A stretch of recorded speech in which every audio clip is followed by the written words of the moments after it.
Pilot വാഹനത്തിലെ സഖാക്കൾ ഈ നന്ദി പ്രകടന ജാഥയുടെ ഉദ്ദേശ ലക്ഷ്യത്തെ സംബന്ധിച്ച് ഇവിടെ സൂചിപ്പിച്ചു. കഴിഞ്ഞ നിയമസഭാ തെരഞ്ഞെടുപ്പിൽ കേരളത്തിലാകെ ഇടതുപക്ഷ ജനാധിപത്യ മുന്നണിക്ക് കനത്ത തിരിച്ചടിയാണ് ഉണ്ടായിട്ടുള്ളത്. സമാനമായ സാഹചര്യം നമ്മുടെ തിരുവമ്പാടി മണ്ഡലത്തിലും ഉണ്ടായി. കേരളത്തിലും തിരുവമ്പാടി മണ്ഡലത്തിലും ഇപ്രകാരം ഒരു വിധിയെഴുത്തുണ്ടാകും എന്നല്ല നാം എല്ലാവരും കരുതിയിരുന്നത്. ഇതിനേക്കാൾ മികച്ച ഒരു പ്രകടനം നമുക്ക് കാഴ്ചവെക്കാൻ കഴിയുന്ന ഒരു സാഹചര്യം ഉണ്ടാകുമെന്നും അങ്ങനെ ഒരു പ്രകടനത്തിന് സാധ്യമാവുന്ന എല്ലാ പ്രവർത്തനങ്ങളും കഴിഞ്ഞ കാലഘട്ടങ്ങളിൽ നാം നടത്തുകയും ചെയ്തിട്ടുണ്ട്. നമ്മളത് അർഹിച്ചിരുന്നു എന്നത് ഒരു യാഥാർത്ഥ്യം തന്നെയാണ്. ജനാധിപത്യത്തിൽ ജനങ്ങളുടെ വിധിയെഴുത്തിനെ മാനിച്ചുകൊണ്ട് ജനങ്ങൾ നൽകിയിട്ടുള്ള ആ ജനാധിപത്യപരമായിട്ടുള്ള അവകാശം മനസ്സിലാക്കി വന്ന പോരായ്മകളെ തിരുത്തി മുന്നോട്ട് പോവുക എന്നതാണ് ഇടതുപക്ഷ ജനാധിപത്യ മുന്നണി സ്വീകരിക്കുന്ന നിലപാട്.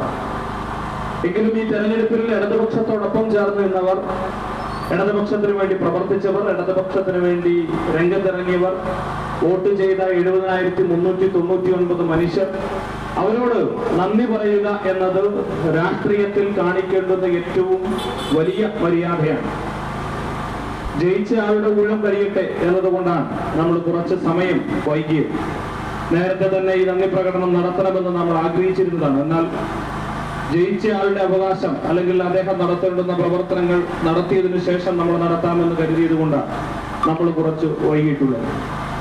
ജനാധിപത്യ പ്രക്രിയ അംഗീകരിച്ചുകൊണ്ടാണ് നാം മുന്നോട്ട് പോകുന്നത്. കഴിഞ്ഞ കാലഘട്ടങ്ങളിലെല്ലാം ഈ നാട്ടിലെ ജനങ്ങൾക്ക് വേണ്ടി നാം നടത്തിയ വികസനക്ഷേമ പ്രവർത്തനങ്ങളെ ആർക്കും മായ്ച്ചു കളയാൻ കഴിയുന്നതല്ല. ഈ കേരളത്തിൽ ഏറ്റവും കൂടുതൽ വികസനം നടന്നൊരു കാലഘട്ടമാണ് 2016 മുതൽ 2026 വരെയുള്ള കാലഘട്ടമെന്ന് ഏത് സാധാരണക്കാരനും പറയുന്ന നിലയിലേക്ക് വലിയ വികസന പ്രവർത്തനങ്ങൾ നമുക്ക് നമ്മുടെ നാട്ടിൽ നടപ്പിലാക്കാൻ കഴിഞ്ഞു എന്നതൊരു യാഥാർത്ഥ്യമാണ്. അത് നമ്മളെ എതിർക്കുന്നവർ പോലും നമ്മുടെ നാട്ടിൽ നടന്ന വികസന പ്രവർത്തനങ്ങളെ തള്ളിക്കളയുമെന്ന് നമ്മൾ ആരും കരുതുന്നില്ല. തിരുവമ്പാടി നിയോജക മണ്ഡലം 1977 രൂപീകൃതമായതാണ്. 29 വർഷക്കാലം തിരുവമ്പാടി നിയോജക മണ്ഡലത്തിന് നേതൃത്വം നൽകിയത് അല്ലെങ്കിൽ MLA-മാരായി തെരഞ്ഞെടുക്കപ്പെട്ടത് UDF-ന്റെ അംഗങ്ങളാണ്. ചില ആളുകൾ മന്ത്രിമാർ വരെ ആയിട്ടുണ്ട്. കേവലം 15 വർഷമാണ് 2006 ആദ്യമായി മത്തായി ചാക്കോയിലൂടെ, പിന്നീട് ഉപതെരഞ്ഞെടുപ്പിൽ ജോർജൻ തോമസ് 2016-ലും 2021-ലും നടന്ന തെരഞ്ഞെടുപ്പിൽ ഇടതുപക്ഷം വിജയിച്ച് 34 വർഷം UDF-ഉം 15 വർഷക്കാലം ഇടതുപക്ഷ ജനാധിപത്യ മുന്നണിയുമാണ് ഈ തിരുവമ്പാടി നിയോജക മണ്ഡലത്തിന് നേതൃത്വം നൽകിയത്. ഇന്നിവിടെ നിങ്ങൾ അഭിസംബോധന ചെയ്തുകൊണ്ട് സംസാരിക്കുന്ന ഘട്ടത്തിൽ ഏറെ അഭിമാനത്തോടു കൂടി പറയാൻ വേണ്ടി കഴിയും. കഴിഞ്ഞ 15 വർഷക്കാലം ഇടതുപക്ഷ ജനാധിപത്യ മുന്നണിയുടെ നേതൃത്വത്തിൽ തിരുവമ്പാടി നിയോജക മണ്ഡലത്തിൽ ഉണ്ടാക്കി വിപ്ലവകരമായിട്ടുള്ള വികസന പ്രവർത്തനങ്ങൾ കഴിഞ്ഞ 34 വർഷവും നിങ്ങൾക്ക് നടത്താൻ കഴിയാത്തത്ര ഉയരത്തിലുള്ള വികസന പ്രവർത്തനങ്ങൾ നടത്തി പൂർത്തീകരിച്ചാണ് നാം മുന്നോട്ട് പോയത്. ആ വികസന പ്രവർത്തനങ്ങൾ ഈ നാടിന്റെ മുഖം മാറ്റുന്ന നിലയിലേക്ക് മാറിയിട്ടുണ്ട്. നമ്മുടെ മലയോര മേഖലകൾ, നമ്മുടെ കുടിയേറ്റ ഗ്രാമങ്ങൾ, അവിടെയെല്ലാം സ്വപ്നതുല്യമായ വികസന പ്രവർത്തനങ്ങൾ നടപ്പിലാക്കി മുന്നോട്ട് പോകാൻ വേണ്ടി കഴിഞ്ഞു എന്നത് യാഥാർത്ഥ്യമാണ്. സ്വാഭാവികമായിട്ടും ഉണ്ടായിട്ടുള്ള കേരളത്തിലാകെ ഉണ്ടായിട്ടുള്ള പരാജയത്തിന്റെ ഭാഗമായി തിരുവമ്പാടി പരാജയപ്പെട്ട് കഴിയുമ്പോൾ പരാജയപ്പെട്ടവർ പിന്നെ സംസാരിക്കാൻ വേണ്ടി പാടില്ല, നിശബ്ദരായിരിക്കണം എന്നുള്ള നിലയിൽ ജയിച്ചവർ അഹങ്കരിക്കുന്നത്, അവർക്ക് വേണ്ടി പ്രവർത്തിച്ചവർ അഹങ്കരിക്കുന്നത് ജനാധിപത്യ പ്രക്രിയയിൽ ശരിയാണോ എന്ന ആത്മപരിശോധന നടത്തേണ്ടുന്നത് അവരാണ്. തെരഞ്ഞെടുപ്പ് പ്രക്രിയയിൽ ആരെല്ലാം പരാജയപ്പെട്ടിട്ടുണ്ട്? ഇന്ത്യയുടെ അയൽ ലേഡി എന്ന് വിശേഷിപ്പിക്കപ്പെടുന്ന ഇന്ദിരാഗാന്ധി തെരഞ്ഞെടുപ്പിൽ പരാജയപ്പെട്ടിട്ടുണ്ട്. ഇന്ദിരാഗാന്ധി രാഷ്ട്രീയ പ്രവർത്തനം അവസാനിപ്പിച്ചോ? പൊതുപ്രവർത്തനം അവസാനിപ്പിച്ചോ? 2014 രാഹുൽ ഗാന്ധി വയനാട് മണ്ഡലത്തിൽ നിന്ന് മത്സരിക്കുന്ന അതേ സാഹചര്യത്തിൽ അമേഠിയിൽ മത്സരിച്ചിരുന്നു. അമേഠിയിൽ അദ്ദേഹം പരാജയപ്പെട്ടപ്പോൾ രാഹുൽ ഗാന്ധി രാഷ്ട്രീയ പ്രവർത്തനം അവസാനിപ്പിച്ച് വീട്ടിലിരുന്നു. അങ്ങനെയാണെങ്കിൽ ഇന്ന് രാജ്യത്തൊരു പ്രതിപക്ഷ നേതാവിനെ ലഭ്യമാകുമായിരുന്നു. ലീഗുകാർക്ക് അവിടെ ഏറ്റവും പ്രിയപ്പെട്ട നേതാവ് PK കുഞ്ഞാലിക്കുട്ടി സാഹിബ്, കുഞ്ഞാപ്പ എന്ന് വിളിക്കുന്ന നിങ്ങളുടെ നേതാവ് KT ജലീലിനോട് മലപ്പുറത്ത് പരാജയപ്പെട്ട ആളാണ്. അദ്ദേഹം രാഷ്ട്രീയ പ്രവർത്തനം അവസാനിപ്പിച്ചു.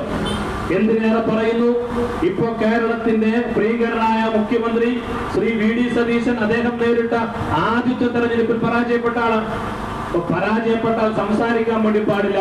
നന്ദി പറയാൻ വേണ്ടി പാടില്ല എന്നൊക്കെ പറയുന്ന മൂഢന്മാർ നമ്മുടെ നാട്ടിലുണ്ട് എന്നത് രാഷ്ട്രീയത്തിന്റെ ഒരു വ്യക്തത എന്താണ് എന്ന് തിരിച്ചറിയാത്ത, ജനാധിപത്യ ബോധം ലെവലേശം തീണ്ടാത്തവരാണ് എന്നുള്ള കാര്യത്തിൽ ആർക്കും സംശയമുണ്ട്.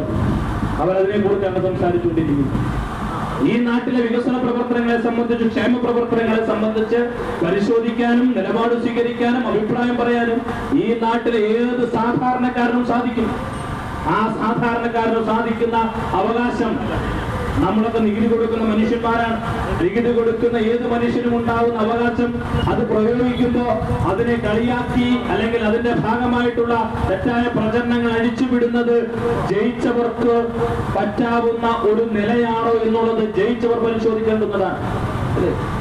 കഴിഞ്ഞ ആനക്കാമ്പയിൽ കള്ളാടി മേപ്പാടി തുരങ്കപാത, നമ്മുടെ കേരളത്തിൽ തന്നെ ഏറ്റവും വലിയ സ്വപ്ന പദ്ധതിയായ തുരങ്കപാത, ആ തുരങ്കപാത ഇന്ന് നമ്മുടെ നാട്ടിൽ യാഥാർത്ഥ്യമായത് നടപ്പിലായിക്കൊണ്ടിരിക്കുന്നത് എങ്ങനെയാണ് എന്നത് താരമൂലയിലെ ജനങ്ങളോട് നിങ്ങൾ വിശദീകരിക്കേണ്ടതില്ല.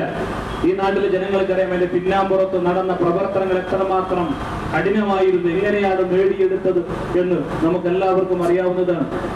ആ പദ്ധതി പരിശോധിക്കാൻ, ആ പദ്ധതിയുടെ പ്രവർത്തനങ്ങൾ വിലയിരുത്താൻ പോയ ഘട്ടത്തിൽ ജയിച്ചു വന്നിട്ടുള്ള വ്യക്തി ഇപ്പോഴത്തെ MLA, പഴയ MLA പറഞ്ഞു കൊടുക്കണം, പരാജയപ്പെട്ടു എന്ന് അയാളെ ബോധ്യപ്പെടുത്തണം എന്നുള്ളതാണ് മൂപ്പരുടെ ഒരു അഭിപ്രായം. നിങ്ങൾ വിജയിച്ചു എന്ന് നിങ്ങൾ ആദ്യം ബോധ്യപ്പെടും. നിങ്ങളാണ് വിജയിച്ചത്. ഈ നാടിന്റെ വികസന പ്രവർത്തനങ്ങൾക്ക് ചുക്കാൻ പിടിക്കേണ്ടത് നിങ്ങളാണ്. ഇന്ന് ഈ നിമിഷം വരെ ആ പദ്ധതി പ്രദേശത്ത് പോയി സന്ദർശിക്കാൻ നിങ്ങൾക്ക്